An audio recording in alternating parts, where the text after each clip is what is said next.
மேடையில் அமர்ந்திருக்கும் என்னுடைய ஆசான் அப்படின்னு அவரே என்னை அடையாளம் கண்டு கொண்டதனுடைய சந்தோஷத்தில் நான் இருக்கேன். ஒரு துரோணாச்சாரியார் மாதிரி தான் கமல் சார் எனக்கு. அந்த விஷயத்தை அவரே கண்டு கொண்டார் அப்படின்ற ஒரு மகிழ்ச்சி எனக்கு ரொம்ப சந்தோஷமா இருக்கு இன்னைக்கு. அதே மாதிரி கலைநயம் மிக்க படங்கள் தான் உலகநாயகனுடைய வெற்றிக்கு காரணம் அப்படின்னு பேசுறதுக்காக தான் நான் வருவேன்னு ரவிக்குமார் சார் என்னை கூப்பிட்ட உடனே நான் இதுக்கு தான் சார் வருவேன் தெரியுமே அப்படின்னாரு. என்னை அழைச்சதுக்கு ரொம்ப நன்றி. சின்ன வயசுல இருந்து இந்த காலகட்டத்தில் நாங்கள் நடிக்க வந்த காலகட்டத்தில் கமல் சாருடைய படங்கள் அவர் செய்த எக்ஸ்பெரிமெண்ட்ஸ் இதுதான் எங்களுக்கு மிகப்பெரிய உத்தேஜமாகவும் ஊக்கமாகவும் வியப்பாகவும் எங்களுடைய பாதைகளை நிர்ணயிக்கிற ஒரு விஷயமாகவும் இருந்திருக்கிறது. அதனால அவர் இருக்கிற அந்த காலகட்டத்தில் நாங்கள் இந்த சினிமா தொழிலில் வந்திருக்கிறது எங்களுடைய பாக்கியம். அதை நாங்கள் பயன்படுத்தி கொண்டோம் என்பதுதான் எங்களுடைய மகிழ்ச்சியான ஒரு விஷயம். கமல் சாருடைய படங்களை பற்றி பேசும்போது இப்போ பேசிட்டு உட்கார்ந்தார் இல்லையா, கமர்ஷியல் படங்கள் தான் அப்படின்னு சொல்லிட்டு அவரே பேச ஆரம்பிச்சும் போது சொன்னாரு வித்தியாசமான படங்கள்.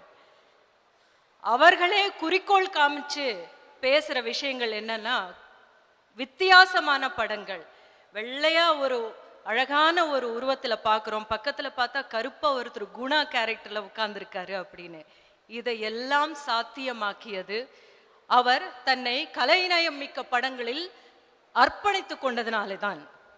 அதே மாதிரி கமல் சார் பத்தி இந்த கலைநயம் மிக்க படங்கள் தான் கமல் சாரை கமலாக கமல் என்ற பெரிய நடிகனாக ஆக்கியதுக்கு காரணமே இந்த கலைநயம் மிக்க படங்கள் தான்.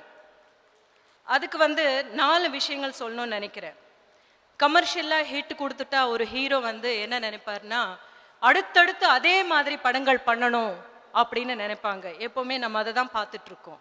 ஆனா இவர் என்ன பண்ணுவார்னா கமர்ஷியலா ஒரு ஹிட் கொடுத்த உடனே அடுத்தது தன்னுடைய தாகத்தை, தன்னுடைய கலை தாகத்தை பூர்த்தி செய்து கொள்வதற்காக ஒரு படத்தை அவர் தயாரிப்பார், இல்ல நடிப்பார்.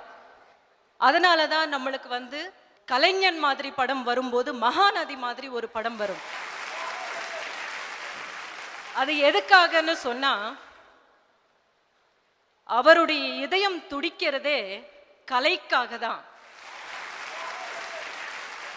அவருடைய கலை பயணத்தின் இலக்கே கலையை எப்படி தன்னுடைய தமிழ் ரசிகனின் ரசனையை எப்படி உயர்த்துவது என்பதோடு சேர்ந்து தன் ஆத்மாவினுள் இருக்கிற கலைஞனை திருப்திப்படுத்திக் கொள்ளும் ஒரு பயணத்தை தான் அவர் மேற்கொண்டிருக்கிறார்.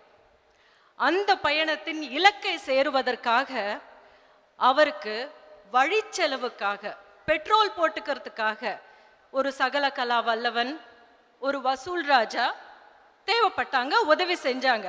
அதுக்காக அந்த கமர்ஷியல் படங்களுக்கு நாங்க கோடான கோடி நன்றி சொல்றோம். அந்த மாதிரி படங்கள் இல்லை அப்படின்னா கொஞ்சம் தாமதமா அந்த இடத்துக்கு சேர்ந்திருப்பாரு. ஆனா சேர்ந்திருப்பாரு அப்படின்றது மட்டும் உறுதியான ஒரு விஷயம். அதுதான் கமல் அவர்கள். அவருடைய கலை தாகம் மிக்க அந்த கலைஞனே எங்களுடைய சார்பானவர் தான், எங்க பக்கம் உட்கார்றவர் தான். அதனால ஏன்னா அவருடைய கலை பயணத்தை பார்க்கும்போதே தெரிஞ்சு போறது எதுக்காக இந்த கமர்ஷியல் படங்களை அவர் யூஸ் பண்ணிட்டு இருக்காரு அப்படின்னு. அதே மாதிரி அவர் செஞ்சிருக்கிற அபூர்வ சகோதரர்கள், 16 வயதினிலே, சிகப்பு ரோஜாக்கள், தேவர் மகன், பேசும் படம், இந்த படங்கள் எல்லாம் கலைநயம் மிக்க படங்களும் கூட, கமர்ஷியலாக ஹிட்டான படங்களும் கூட. இப்போ இது எந்த வகைன்னு சொல்லுவீங்க?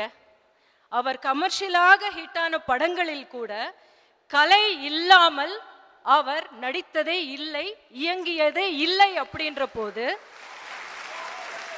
அவர் தன்னை தான் இணைத்து கொண்டதும், தான் செல்ல வேண்டிய பாதையை நிர்ணயித்து கொண்டதும் கலைநயம் மிக்க படங்கள் மூலமாகத்தான் என்பது எவ்வளவு உறுதியான ஒரு விஷயமா தெரியுது நமக்கு. அப்படிப்பட்ட எங்கள் கமல் சார்னுடைய கலைப்பயணத்தை தொடர்வதற்கு உங்களுடைய கமர்ஷியல் படங்கள் கொஞ்சம் உதவுவதனால நாங்க நன்றி தெரிவிச்சுக்கிறோம். தவிர கண்டிப்பா அவருடைய வெற்றிக்கு காரணம் கலைநயம் மிக்க படங்கள் தான் அப்படின்னு உறுதியாக சொல்லிக் கொள்கிறேன். வாய்ப்புக்கு நன்றி. நான் செய்த முயற்சிகள் சொன்னாங்க இல்லையா, அப்போ அவங்க ரோஹிணி சொன்னபோது அந்த மாதிரி தலைகணம் அதிகமாகி தலை சாய்ந்து விடக்கூடாது, குடை சாய்ந்து விடக்கூடாது என்பதனால்தான் என்னை தக்க வைத்துக் கொள்வதற்காக நான் செய்த முயற்சிகள் தான் கலை நோக்கி என்னை திருப்பி இருக்கின்றன.